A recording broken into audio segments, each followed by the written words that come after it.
देखो last class में हमने जो विद्युत चुम्बकीय तरंग है, प्रकीर्णन का सिद्धांत है, उसके अंदर हमने अवकल प्रकीर्णन अनुप्रस्थ क्षेत्र या फिर आप ये कह सकते हो अवकल प्रकीर्णन परिक्षेत्र को जब ज्ञात किया था। किसी सॉलिड एंगल के अंदर अगर कोई विद्युत चुम्बकीय तरंग प्रकीर्णित होती है तो उसके लिए जो अवकल प्रकीर्णन परिक्षेत्र जो होगा वो क्या होगा, इस प्रकार से दिया जाएगा। ठीक है, लेकिन अब क्या करना है, इसी अवकल प्रकीर्णन परिक्षेत्र के सूत्र को हम लोग को किसके रूप में, जो विद्युत चुम्बकीय तरंग है उसके प्रकीर्णन कोण अल्फा तथा साथ ही साथ में किसमें, इसका किसी एक पर्टिकुलर डायरेक्शन में ध्रुवण कोण जो थीटा है, सॉरी फाई, किस किस के रूप में, इसी सूत्र को, ये जो अवकल प्रकीर्णन परिक्षेत्र है इसके सूत्र को प्रकीर्णन कोण अल्फा तथा ये जो चुंबकीय तरंग अगर किसी पर्टिकुलर डायरेक्शन में ध्रुवित होती है उसके रूप में लिखना होगा। तो उसके लिए हमें किस डायग्राम का यूज करना पड़ता है, इस डायग्राम का यूज करना पड़ता है, जिसमें आप देखोगे जब विद्युत चुंबकीय तरंग इंसिडेंट होती है तो एक किसी पर्टिकुलर डायरेक्शन में बिंदु P की तरफ ये क्या हो रही होती है, प्रकीर्णित होती है इलेक्ट्रॉन के द्वारा दोलन गति के कारण। ठीक है, उस कंडीशन में जब इसका प्रकीर्णन होता है तो जिस डायरेक्शन में ये आपतित हो रही होती है उसके साथ में ये कितनी डिग्री का कोण बनाती है, अल्फा का कोण बनाती है। साथ ही साथ में जिस डायरेक्शन के अंदर ये प्रकीर्णित हो रही होती है उस डायरेक्शन में जो डिस्प्लेसमेंट होता है उसके अंदर तथा इलेक्ट्रिक फील्ड वेक्टर जो होता है उनके बीच का जो एंगल होता है वो क्या होता है, थीटा। और साथ ही साथ में जब ये जिस डायरेक्शन के अंदर आपतित होती है और प्रकीर्णित एक्स अक्ष के अनुदिश एक्स जेड अक्ष में जहां पे हो रही होती है उस एक्स अक्ष के अनुदिश इस तरंग के अंदर जो इलेक्ट्रिक फील्ड वेक्टर होता है उसके ध्रुवण का कोण क्या है, फाई है। अब देखो आपको किस किस के रूप में, अल्फा और फाई के रूप में किसको लिखना है, इक्वेशन नंबर 14 को लिखना है। तो आपको मेनली क्या करना पड़ेगा, इस डायग्राम के यूज से आपको क्या करना पड़ेगा, थीटा और अल्फा और फाई के बीच में क्या निकालना पड़ेगा, रिलेशन निकालना पड़ेगा। वो रिलेशन निकाल के आप इस इक्वेशन में रखोगे तब ये अवकल प्रकीर्णन परिक्षेत्र जो है आपको किस किस के रूप में मिल जाएगा, अल्फा और फाई के रूप में प्राप्त हो जाएगा। तो देखो चित्रानुसार, और इस चित्र में आप देखोगे कि जो विद्युत चुम्बकीय की तरफ जब जेड अक्ष के अनुदिश क्या हो रही है, आपतित हो रही है, और ये जो एम पी एम एन तल जो है वो क्या है, इसके लंबवत है, क्योंकि ये इसके ऊपर की तरफ लंबवत तल के रूप में उपस्थित है। ये आपको इसके अंदर ध्यान रखना है। अब देखो आप इस चित्र का यूज करोगे तो इसमें नॉर्मली आप देखोगे टोटली आपको 3 त्रिभुज का यूज करना पड़ेगा। एक तो इसका पी एम एन त्रिभुज का यूज करना पड़ेगा, उसके बाद में एक तो आपको कौन सा ओ एम पी त्रिभुज का यूज करोगे, और लास्ट में आप किसका करोगे, ओ एम एन त्रिभुज का, क्योंकि तीनों ही त्रिभुजों की सहायता से आपके किस किस के बीच में संबंध मिलेगा, अल्फा थीटा और फाई के बीच में एक रिलेशन निकलेगा। क्योंकि तीनों ही डायग्राम आप देखोगे एक बार अल्फा का यूज होगा, एक बार थीटा का यूज होगा और एक बार फाई का यूज होगा। तो सबसे पहले कौन से त्रिभुज का यूज करते हैं, त्रिभुज ओ एन एम सी। ठीक है,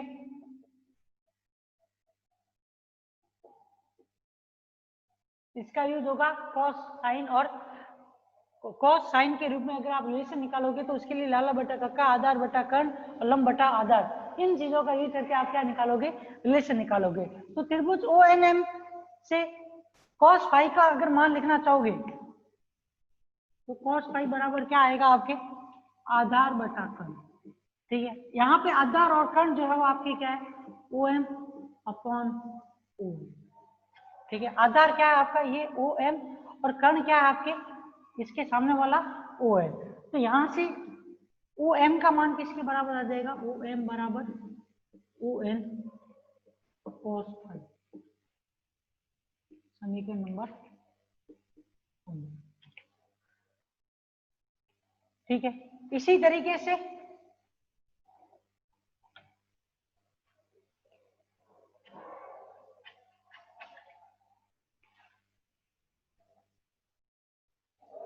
त्रिभुज ओ एन पी से, अब देखो ओ एन पी लिख रहे हो तो उसमें आपको इस एंगल का यूज करना है। तो इस एंगल का यूज करना है तो इसका मान आप क्या ले सकते हो, यहां से यहां तक ये कितना है, 90 डिग्री। ठीक है, तो 90 में से अगर अल्फा को घटाओगे तो ये वाले एंगल के बारे में हमें पता चल जाएगा। तो ये वैल्यू क्या आएगी आपके, O N upon O P is to क्या आ जाएगा आपके, कॉस 19 माइनस अल्फा, इसको आप क्या लिख सकते हो, साइन अल्फा।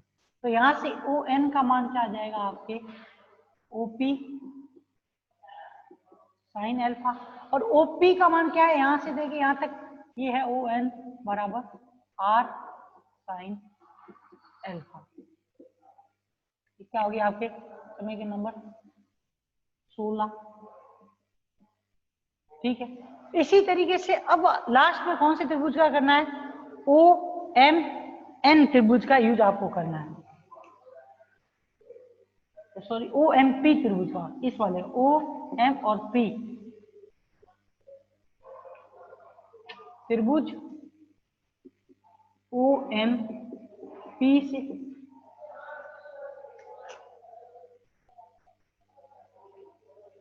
त्रिभुज ओ एम पी से क्या आ जाएगा, O M upon O P is equal to आपकी क्या आ जाएगा, cos theta, O M upon OP.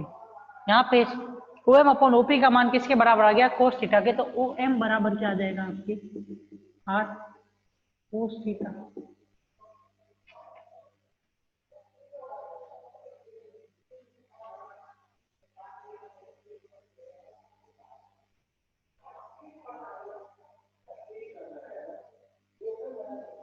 ओ एम बराबर ओ एम अपॉन ओपी बराबर आर कोस थीटा।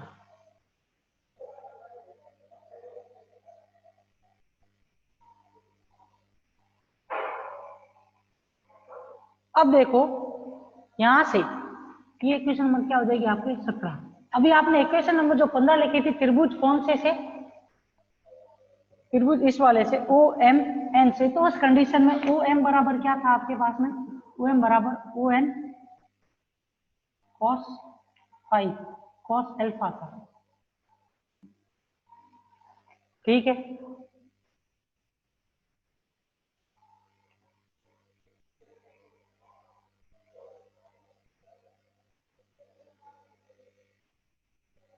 और यहां से आपको ओ एन का मान भी पता है, तो अब क्या करेंगे, इक्वेशन नंबर 15 में क्या करने पे, इक्वेशन नंबर 16 से मान रखने पर। ठीक है, जब इक्वेशन नंबर 15 से इक्वेशन नंबर 16 में मान रखोगे तो ओ एम इजिकल्स टू क्या आ जाएगा आपके, O M equals to R sine alpha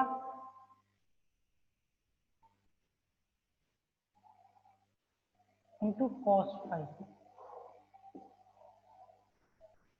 ये इक्वेशन नंबर क्या होगी आपकी 18।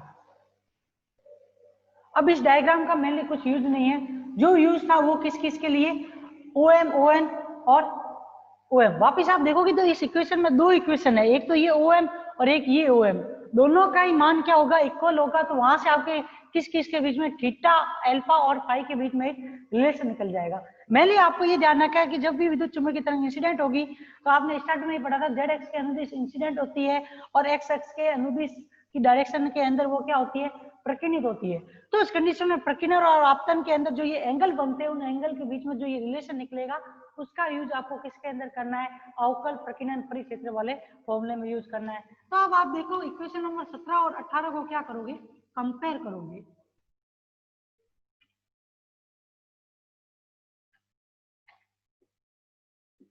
इक्वेशन नंबर 17 और 18 से आर कॉस थीटा किसके बराबर आ जाएगा आपके, R sine alpha cos phi के।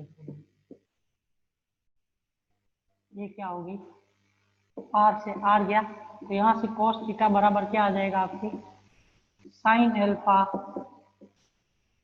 कॉस। ठीक है, इसको नंबर क्या लगाओ, 19। अब निकालनी किसकी वैल्यू है, साइन स्क्वायर थीटा की वैल्यू निकालनी है। तो आपको मालूम हो तो साइन स्क्वायर थीटा जो होता है वो किसके बराबर होता है, 1 माइनस कॉस स्क्वायर थीटा के। इसलिए इस 9 से 19 से इसके अंदर मान रखोगे तो ये साइन स्क्वायर थीटा किसके बराबर आ जाएगा, 1 minus sine square alpha cos square pi के बराबर आ जाएगा। अब इस साइन स्क्वायर अल्फा को भी आप वापस किसके रूप में, इस 1 माइनस कॉस स्क्वायर अल्फा के रूप में लिखोगे तो किस प्रकार से लिखोगे, यहाँ पे sine square theta is equal to 1 minus कोष्टक में कॉस स्क्वायर फाई कोष्टक में 1 माइनस कॉस स्क्वायर। तो ये साइन स्क्वायर थीटा। अब देखो इस समीकरण के अंदर अगर जो आपके पास में तरंग आपने इंसिडेंट की है वो कैसी तरंग हो, अगर समतल ध्रुवित तरंग हो। अभी तक हम कैसी तरंग लेके मान के चल रहे हैं, अध्रुवित तरंग मान रहे हैं, लेकिन अगर ये तरंग कैसी हो जाए, समतल ध्रुवित तरंग हो जाए, तो समतल ध्रुवित तरंग जो होगी उस कंडीशन के अंदर यहाँ पे समतल ध्रुवित तरंग, और मान लो कि जिसका इसके अंदर जो इसका ध्रुवण हो रहा है वो किस दिशा के अंदर हो रहा है, अगर x दिशा में होगा तो डायग्राम से देखोगे तो फाई का मान क्या हो जाएगा, 0 हो जाएगा। और जब फाई का मान 0 होगा तो ये वैल्यू क्या आ जाएगी, 1 माइनस कॉस 0 का मान 1 हो जाएगा, 1 माइनस कॉस स्क्वायर अल्फा। तो 1 में से 1 कट जाएगा तो only for sign square theta की वैल्यू किसके बराबर आ जाएगी, कॉस स्क्वायर अल्फा से। तो यहाँ से आप क्या लिख सकते हो कि जब अगर तरंग समतल ध्रुवित तरंग है, तरंग कैसी है, समतल ध्रुवित तरंग, कोष्टक में सामने लिख लेना, अगर इसका ध्रुवण किस दिशा में हो,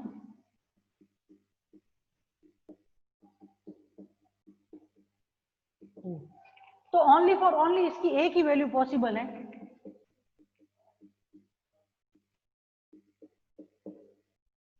वो क्या होगी, साइन स्क्वायर थीटा बराबर कॉस स्क्वायर अल्फा। समतल ध्रुवित तरंग के लिए साइन स्क्वायर थीटा किसके बराबर आ जाएगा, कॉस स्क्वायर अल्फा के बराबर आ जाएगा। तरंग अगर आपको क्वेश्चन के अंदर बोल दे समतल ध्रुवित तरंग के लिए अवकल प्रकीर्णन परिक्षेत्र का मान लिखो, तो उस कंडीशन में आपको साइन स्क्वायर थीटा की जगह पे क्या रख देना है, कॉस स्क्वायर अल्फा लग देना है, और कुछ भी नहीं करना है।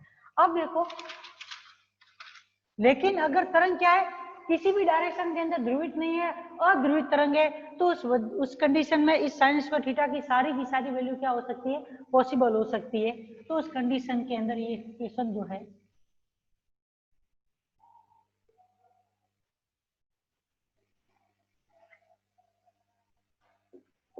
तथा अध्रुवित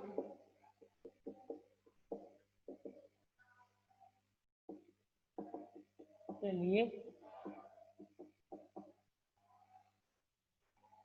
सभी मान संभव है तथा अंतिम स्क्वायर समीकरण का क्या लेने पे, औसत मान लेने पे।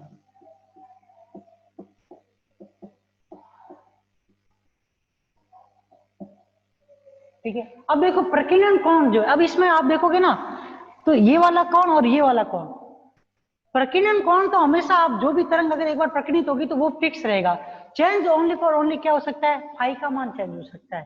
ठीक है, तो फाई का मान क्यों, क्योंकि ये किसके ऊपर, ध्रुवण के ऊपर है, जिस डायरेक्शन में ध्रुवण होगा तो उस तरीके से इसका क्या मान हो जाएगा, चेंज हो जाएगा। तो उस कंडीशन देखो, इसका औसत मान जब लिखोगे तो वो वैल्यू किसके बराबर आएगी, sine square theta is equal to क्या लिखोगे आप, 1 minus cos square phi, 1 minus cos square alpha.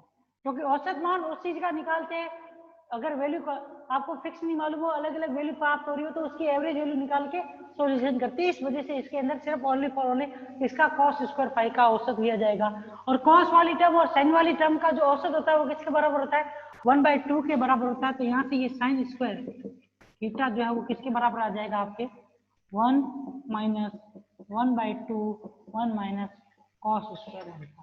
तो ये वैल्यू जो आएगी वो क्या आएगी, 1/2 कोष्टक में 1 प्लस कॉस स्क्वायर।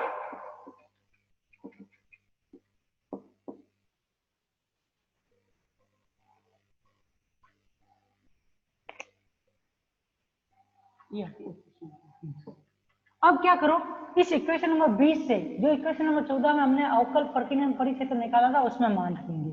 ठीक है, इक्वेशन नंबर 20 से 14 में मान रखने पर D sigma upon d omega क्या आ जाएगा,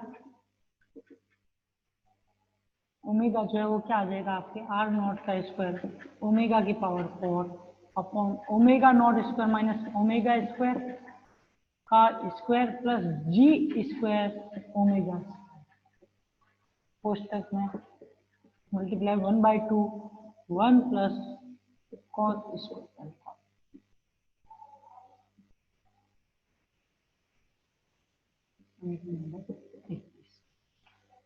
अब इस 21 के अंदर आप देखोगे तो ये एक टर्म जो आ रही है 1/2 1 प्लस कॉस स्क्वायर अल्फा, ये कौन सी टर्म है? ये ध्रुवण की कोटि को प्रदर्शित करती है ओनली फॉर ये एक टर्म। ये ध्यान रखना है, जिसको आप ध्रुवण गणक भी कह सकते हो या इसको पी के रूप में भी आप क्या कर सकते हो, डिफाइन कर सकते हो। तो ये लिख देना इक्वेशन नंबर 21 में 1/2 कोष्टक 1 प्लस कॉस स्क्वायर अल्फा जो है वो क्या है, ध्रुवण गणक या जिसे हम क्या बोल सकते हैं, ध्रुवण की कोटि भी कहते हैं। ये ध्यान। अब आपको क्या निकालना है? अब ये सूत्र जो है ये किसके रूप में आ गया, आपके प्रकीर्णन कोण के रूप में ये फॉर्मूला आ गया। ठीक है, अब आपको क्या करना है, अब आपको इसी सूत्र की सहायता से आपको क्या करना पड़ेगा, जब भी विद्युत चुंबकीय तरंग के प्रकीर्णन सिद्धांत को लिखोगे तो इसी फॉर्मूले की सहायता से अब हम क्या निकालेंगे, कुल प्रकीर्णन परिक्षेत्र निकालेंगे, जो कि इसका किसके सापेक्ष होगा, किसी सॉलिड एंगल के अनुदिश जब विद्युत चुंबकीय तरंग का क्या हो रहा हो, प्रकीर्णन हो रहा हो, तो उसके लिए क्या करेंगे, इसका अवकलन करेंगे। तो आप देखोगे तो विद्युत चुंबकीय तरंग है उसका प्रकीर्णन आप देखोगे, अगर पूरे सरफेस या पूरे माध्यम के लिए देखोगे तो यहाँ से यहाँ तक का जो ये एंगल था वो क्या था, 0 to पाई तक का था। तो आपको ध्यान रखना इसमें जो लिमिट लगेगी वो कहां से कहां तक की लगेगी, 0 से पाई तक की लगेगी।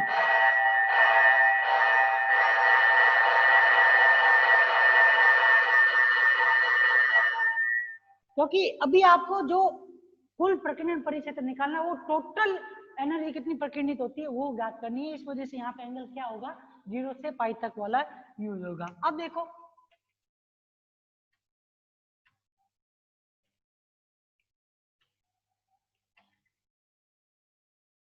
कुल प्रकीर्णन परिक्षेत्र क्या होगा, सिग्मा बराबर 0 to pi d sigma upon d ओम। मान रखो ये वाला स्केल है तो सिग्मा बराबर क्या आ जाएगा, 0 to पाई आर नॉट का स्क्वायर ओमेगा की power 4 upon omega naught square minus omega square का square plus g square omega square का whole square dot 1/2 1 plus cos square alpha. ठीक है, सॉलिड एंगल जो होता है उसको किसके रूप में, फाई और अल्फा के रूप में क्या किया जाता है, डिफाइन किया जाता है। ठीक है, मतलब इस तरीके से आप लिखते हो 2 pi d phi upon d alpha के रूप में लिखते हो, या फिर आप ये कह सकते हो कि इसको अगर किसी एक पर्टिकुलर रेंज के अंदर आप लिखते हो तो only for only solid angle जो होता है उसका मान जो होता है क्या होता है, डी ओमेगा का मान किसके 4 पाई के बराबर आता है। पर यहाँ पे जो ये सॉलिड एंगल है उसके लिए हम यूज करेंगे जो इक्वेशन वो क्या होगी, 2 pi sine alpha D alpha के रूप में इसका यूज किया जाएगा, ये ध्यान रखना। अब देखो कांस्टेंट टर्म सारी की सारी बात, तो सिग्मा बराबर क्या आ जाएगा आपके आर नॉट का स्क्वायर ओमेगा की power 4 upon omega A not का स्क्वायर माइनस ओमेगा स्क्वायर का square plus g square omega square. देखो मैंने जब ये करवाया था टॉपिक स्टार्ट तब भी मैंने कहा था कि कुछ चीजें इस टॉपिक के अंदर 2-3 जगह पे ऐसी आएगी जो आपको सिर्फ याद करनी पड़ेगी, क्योंकि उसका कोई सॉल्यूशन नहीं है, उसका डायरेक्टली ही लिखा हुआ है बुक के अंदर भी, और भी कोई बुक देखोगे तो उसमें भी क्या है, डायरेक्टली लिखा हुआ है। इसलिए 2-3 जगह पे एक तो आपके जो प्रकीर्णित होने वाली ऊर्जा का फॉर्मूला था वो डायरेक्ट याद करना पड़ेगा, और उसके बाद में आप जब यहाँ पे पहुंचोगे तो आपको एक ये जो सॉलिड एंगल का यूज करते हैं उस वाले फॉर्मूले का आपको एक क्या करना पड़ेगा, उसके मान को एक डायरेक्ट याद करना पड़ेगा और कुछ भी नहीं। ठीक है, तो 0 to पाई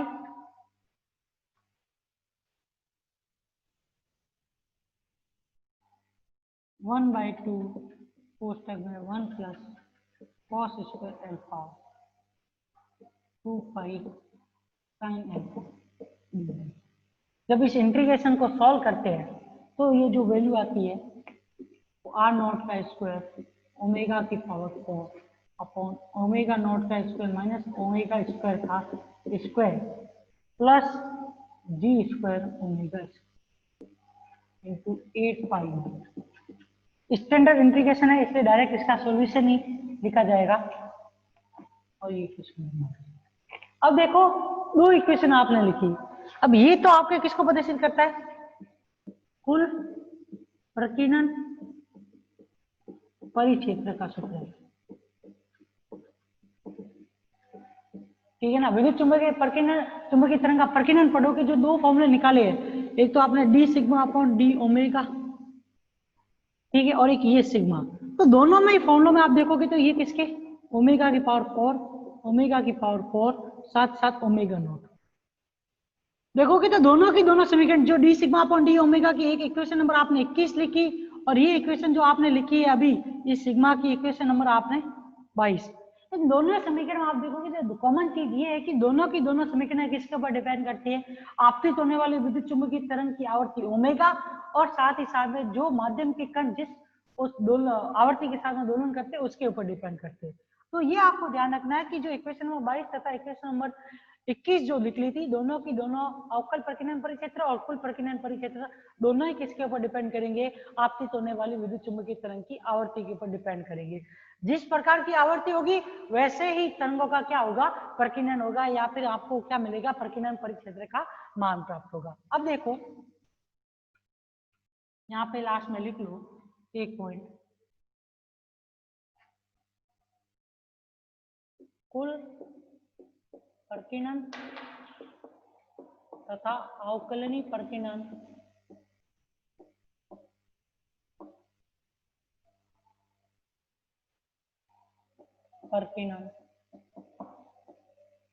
परिक्षेत्र किसके ऊपर डिपेंड करता है?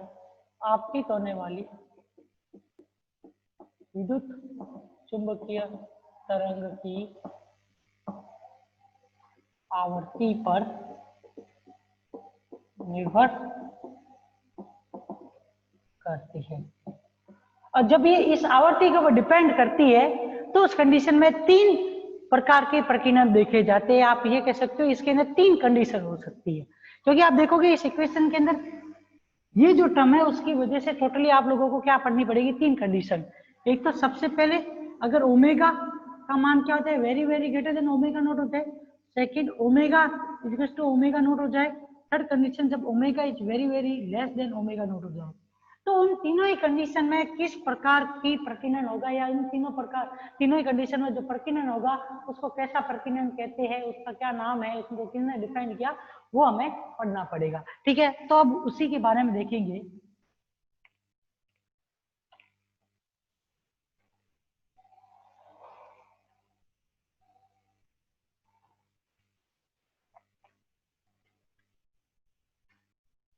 देखो अब जो हमें पढ़ना है वो कौन सा प्रकीर्णन पढ़ना है? थॉमसन अनुनादक एवं प्रकीर्णन।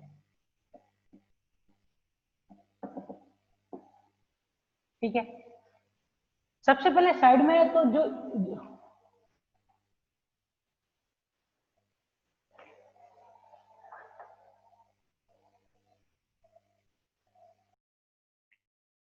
इसका मान जो है जो आप लोगों ने दो प्रकीर्णन परिक्षेत्र लिखे थे उन्हीं की सहायता से क्या निकलेगा? थॉमसन अनुनादक और रेले प्रकीर्णन का मान निकलेगा। तो देखो अभी जो हमने इक्वेशन लिखी थी दो वो क्या थी? अवकल प्रकीर्णन परिक्षेत्र के लिए d sigma upon d omega is equal to आपके क्या था? आर नॉट का स्क्वायर ओमेगा की पावर 4 अपॉन ओमेगा नॉट का स्क्वायर माइनस ओमेगा स्क्वायर का square plus g square omega square dot 1/2 1 plus cos square. ठीक है, ये क्या? इसको लगा दो नंबर 1। और एक इक्वेशन जो लिखी थी सिग्मा वाली वो क्या थी? आर नॉट का स्क्वायर ओमेगा की पावर 4 अपॉन ओमेगा नॉट का स्क्वायर माइनस ओमेगा नॉट का स्क्वायर माइनस ओमेगा स्क्वायर का square plus g square omega square.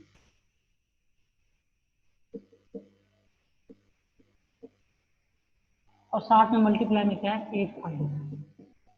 अब देखो इसमें क्या है, टोटली आपको 3 कंडीशन है, थॉमसन, अनुनाद, बेले, प्रकीर्णन, तीनों के लिए टोटली क्या है 3 कंडीशन। सबसे पहली कंडीशन जो है वो कैसे है, मुक्त आवेश के अंदर जो आपने मीडियम लिया है उस मीडियम के अंदर अगर अणु या परमाणु के अंदर जो भी आवेश है, जैसे कि इलेक्ट्रॉन के अंदर आप इलेक्ट्रॉन के ऊपर डिपेंडेंसी इसके अंदर सारी पढ़ रहे हो, दोलित्र के रूप में आप इलेक्ट्रॉन का यूज कर रहे हो, अगर ये इलेक्ट्रॉन जो है वो किसकी तरह बिहेव करे, उस माध्यम के अंदर मुक्त आवेश की तरह बिहेव करे, तो उस कंडीशन के अंदर क्या होगा, आपतित होने वाली विद्युत चुंबकीय तरंग की आवृत्ति ओमेगा जो होगी वो क्या होगी, वेरी वेरी ग्रेटर देन होगी किसकी, इलेक्ट्रॉन या मुक्त आवेश की दोलन की आवृत्ति से। ये आपको ध्यान रखना है, ये आवृत्ति किसकी है, आपतित विद्युत चुंबकीय तरंग की, तथा ये आवृत्ति जो है वो किसकी, मुक्त आवेश या फिर ये कह सकते हो इलेक्ट्रॉन की क्या है इसके रूप में जो दोलित्र है उसकी क्या है दोलन की आवृत्ति। जब omega is very very greater than omega naught हो जाएगा तो इक्वेशन नंबर 1 से अवकल प्रकीर्णन परिक्षेत्र का मान क्या आएगा, d sigma upon d omega is equal to R naught का स्क्वायर ओमेगा की पावर 4। और साथ साथ में ये ध्यान रखना, जब इलेक्ट्रॉन मुक्त रूप से गति कर रहा है या मुक्त रूप से दोलन कर रहा है तो उस कंडीशन में साथ में अवमंदन गुणांक जी का मान भी क्या हो जाएगा, 0। तो ये वाली टर्म इसके अंदर क्या हो जाएगी 0, तो ओनली फॉर ओनली कौन सी ये वाली टर्म बची, तो उस कंडीशन के अंदर और ऊपर से ओमेगा नॉट से क्या है, ओमेगा क्या है बहुत ही ज्यादा है, तो ये वैल्यू ओनली फॉर ओनली किसके अंदर चेंज हो जाएगी, ओमेगा नॉट का स्क्वायर माइनस के ओमेगा स्क्वायर तो क्या आ जाएगा आपके माइनस के ओमेगा स्क्वायर के बराबर आ जाएगा। तो ये इक्वेशन माइनस ओमेगा स्क्वायर का स्क्वायर डॉट 1/2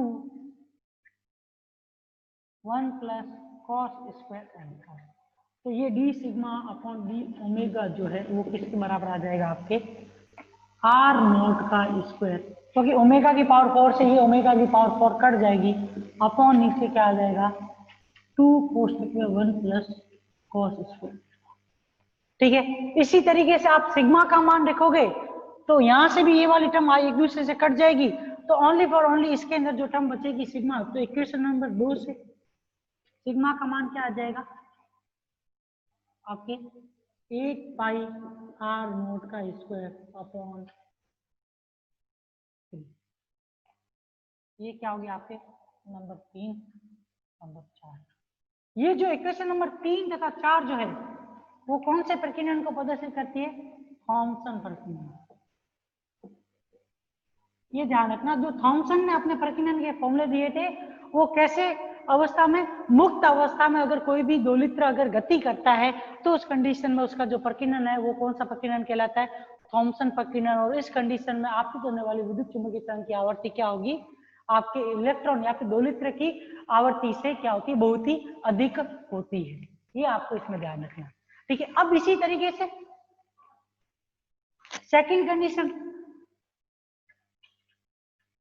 ये मैं मिटा रहा हूं, आप वीडियो को पॉज करके बाद में जब YouTube पे देखोगे तो भी ये लिखा हुआ मिल जाएगा, क्योंकि अभी समय कम है और 2 और करने हैं, तो उस कंडीशन में इसको मिटा रहा हूँ। ठीक है, अब देखो सेकंड कंडीशन समझ लीजिए कि है क्या क्या वो चीज कि जब आपको मालूम है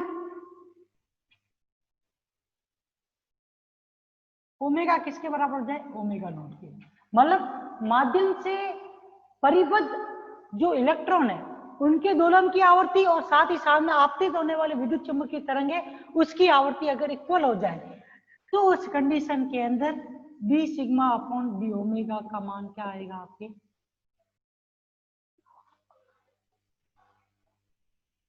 आर नॉट का स्क्वायर ओमेगा की power 4 upon g square omega square 1/2 1 plus.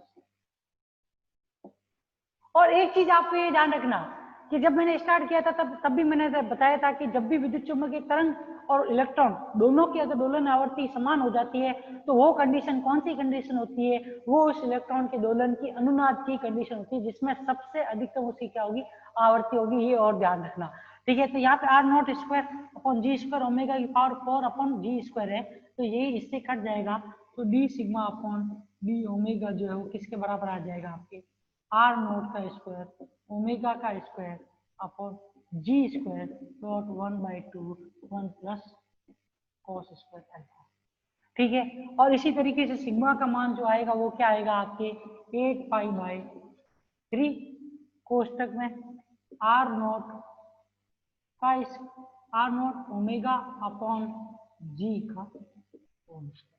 ये क्या हो जाएगा आपके नंबर 5 6। और ये जो है वो कौन सी कंडीशन होती है, अनुनादक प्रकीर्णन की। और एक चीज और इसमें ध्यान रखना कि जो ये अनुनादक प्रकीर्णन वाली कंडीशन होती है, इसी में प्रकीर्णन का कुल इसी में क्या होगा, कुल प्रकीर्णन का मान सबसे अधिक होता है। ये ध्यान रखना, कुल प्रकीर्णन का मान जो होता है वो क्या होता है, सर्वाधिक होता है, सबसे अधिक होता है। इसमें ये ध्यान रखना, क्योंकि डिपेंडेंसी ओनली क्या है, ओमेगा के ऊपर है, ओमेगा स्क्वायर के ऊपर, ओमेगा स्क्वायर के ऊपर, और उस इलेक्ट्रॉन या दोलित्र की जो क्लासिकल रेडियस है उसके ऊपर है। इस वजह से इसके अंदर क्या है, ये वैल्यू आएगी 5 और 6, जो वैल्यू मिलेगी उसमें कुल प्रकीर्णन का मान क्या होता है, सर्वाधिक होता है। अब देखो लास्ट कंडीशन, जब आपके पास में क्या है,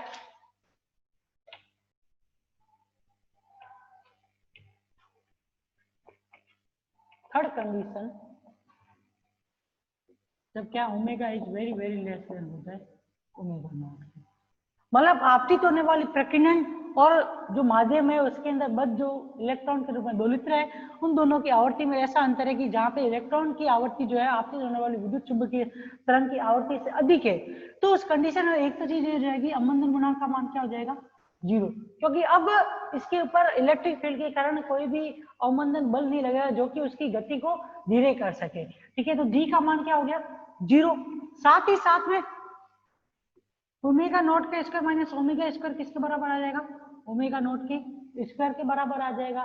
तो उस कंडीशन के अंदर D sigma upon d omega जो है वो किसके बराबर होगा, 1/2 आर नॉट का स्क्वायर ओमेगा नॉट का स्क्वायर का स्क्वायर, क्योंकि यहाँ पे ओमेगा नॉट की पावर 4, यहाँ पे ओमेगा की पावर 4 और यहाँ पे आर नॉट है।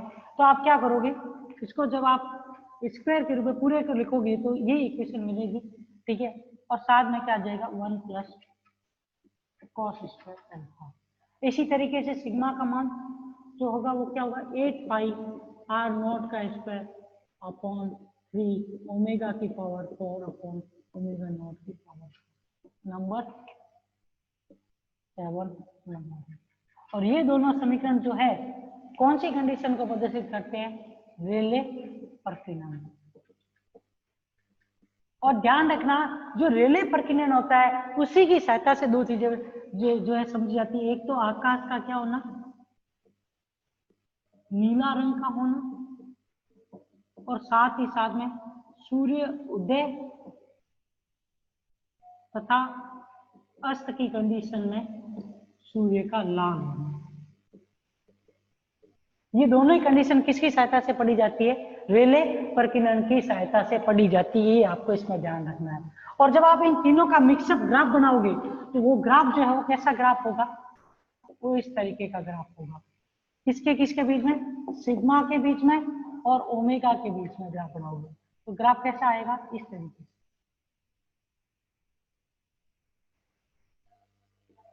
ये मैक्सिमम जो है वो किसकी है, अनुनादक है, ये जो है ये क्या है, रिले की है, और ये किसकी है, थॉमसन की। ध्यान रखना, यहाँ पे ओमेगा क्या है, very very less than omega not से, यहाँ पे ओमेगा नॉट और ओमेगा बराबर है, और यहाँ पे ओमेगा क्या है, वेरी वेरी ग्रेटर देन है ओमेगा नॉट, ठीक है। यहाँ पे विद्युत चुम्बकीय तरंग के प्रकीर्णन का सिद्धांत कंप्लीट हो जाता है। अब हम नेक्स्ट क्लास में क्या है, एक नया टॉपिक स्टार्ट करेंगे, ठीक है ना।